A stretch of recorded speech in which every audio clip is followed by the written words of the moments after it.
Hello, my name is Rick Passek, FlyFish Fanatic. Welcome to my tying bench. Today I'm going to be tying a chironomid pattern. It's one I use primarily in deeper water. I don't usually use this one in any water shallower than 16, maybe even 18 feet. So this pattern is something I use in that 18 to 30 foot range.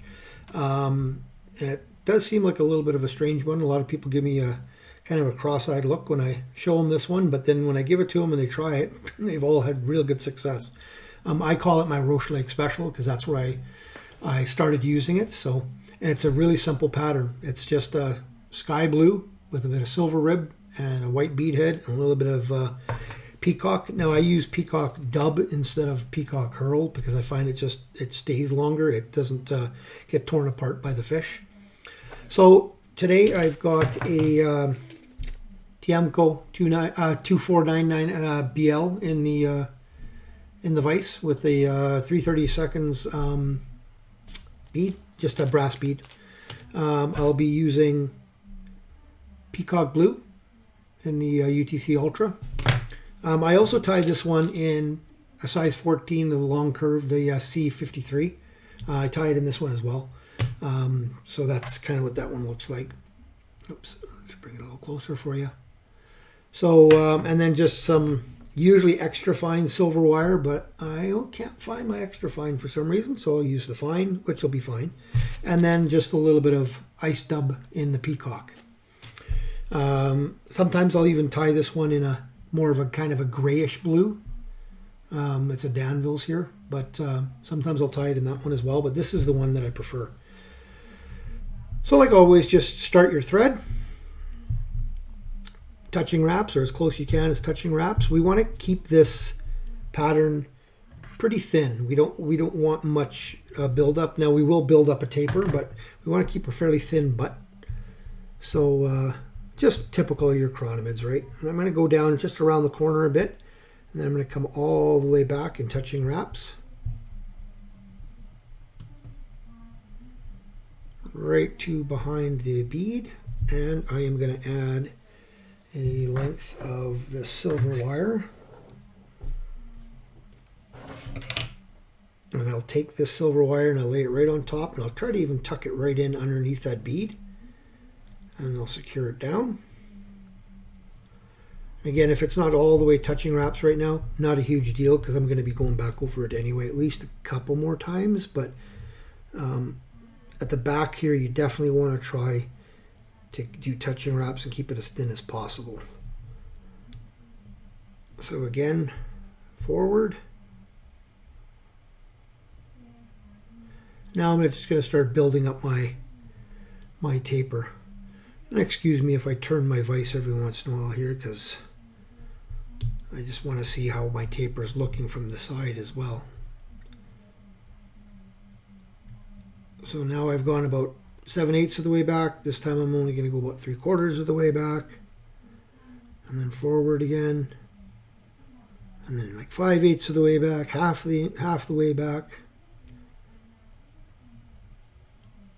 just to build that taper. And I'm going to go back over the whole thing one last time at the end here, just to make sure I don't have any steps. Now, that being said, if you take a look at any chironomid, take a look at a lot of pictures that you can find of chironomids that people have taken, close-ups. I dare you to find a perfect chironomid. They're none of those. The actual insect is perfectly shaped. They all got little twists and bends and steps and stuff like that in their segmentation. So it's not crazy critical to be perfect here, but yeah, just keep on building.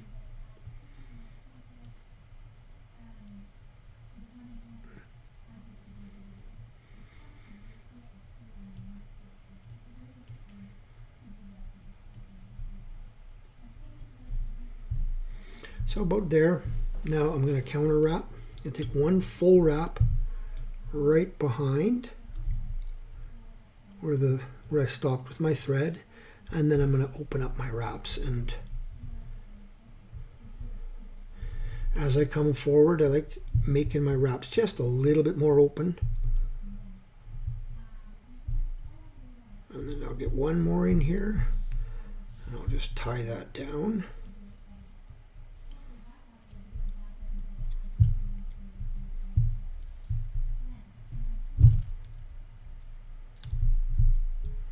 And then I take either a crappy pair of scissors, or you can just helicopter it off. Now,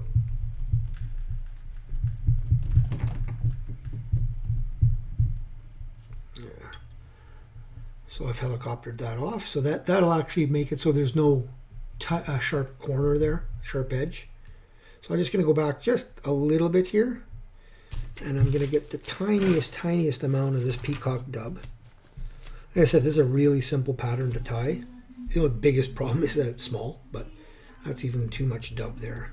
I want the tiniest little bit. It's just to give that whiff of wing buds and legs and stuff, right? So you don't want much. So I'm just gonna go back there a little bit and come forward right behind the eye. That's it. Now, normally when I tie these, I would have stopped at the thread portion there and not done the thorax there. I would have done a dozen or two of them, and then I would either use a good instant glue of some sort, or a resin up the whole body, let that dry, and then individually put them back in and do this last little bit here. That way you just don't take the chance of trapping any of these fibers. But so what I'll do now, because I'm trying to show it to you guys, I'm just going to stroke as much of these fibers forward just to get them out of the way.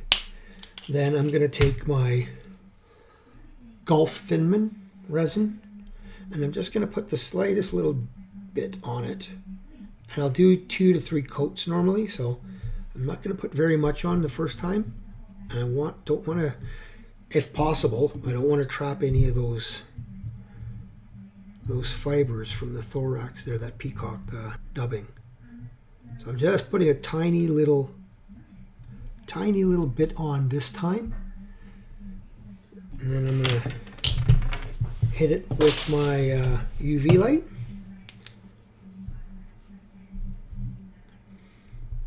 (10 to 12 seconds, 15 seconds, something like that. That should cure it pretty good. And then I would let this cure again for, probably an hour or two while I'm tying, another dozen up or so. And then I would put another coat on, then let it dry again. And then either I'd put a third coat of Thinman resin on, or a last coating of like a Sally Hansen's Hard as Nails, something like that. And that's it. So for now, like I said, I'm not going to put another coating on, so I'll just stroke this stuff back for now, just so you guys can see the finished product. If there's any really long ones sticking out like that, you can nip them. I want them sticking out a bit, but not really, really long. Right, so just nip them like that. And that's the finished fly. Like I said, it's a really simple fly. It doesn't look like it's much, but I tell you, this thing has saved my day many times on especially on Roche, but even on other lakes that are deep. Those deeper pockets, that 18 to 30 feet. This is an absolutely deadly fly. As you guys know, if you've done any research, blue is one of the last colors to leave the color spectrum, so it's still visible at that depth, right? So it's like I said, it's a really successful fly for me. So, like I said, give that one a try. And like I said, just fish it like a chironomid, like normal, your little figure of 8, slow retrieves, let it hang.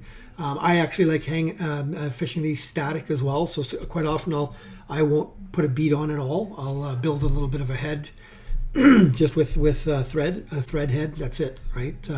And just let it really slow descent through the water column. Fishing the whole column. Yeah, so if you like that video, give it a thumbs up, and if you want, hit that subscribe button and smash that notification bell so you don't miss any videos.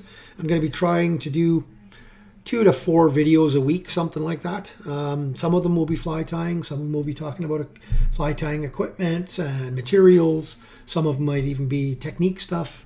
I'll be having some guest tyers in, hopefully from around the world. I've talked to quite a few guys out of Europe and stuff, and they're willing to come on and do guest spots. So yeah, slowly building, and yeah, we'll get back to where we were, 8 years ago, before I kind of took a break there and started working full time for the job I'm in right now. So, but again, if you like it, give me a thumbs up, subscribe, smash that notification bell, and we'll see you in the next tying video. Tie lines, everyone.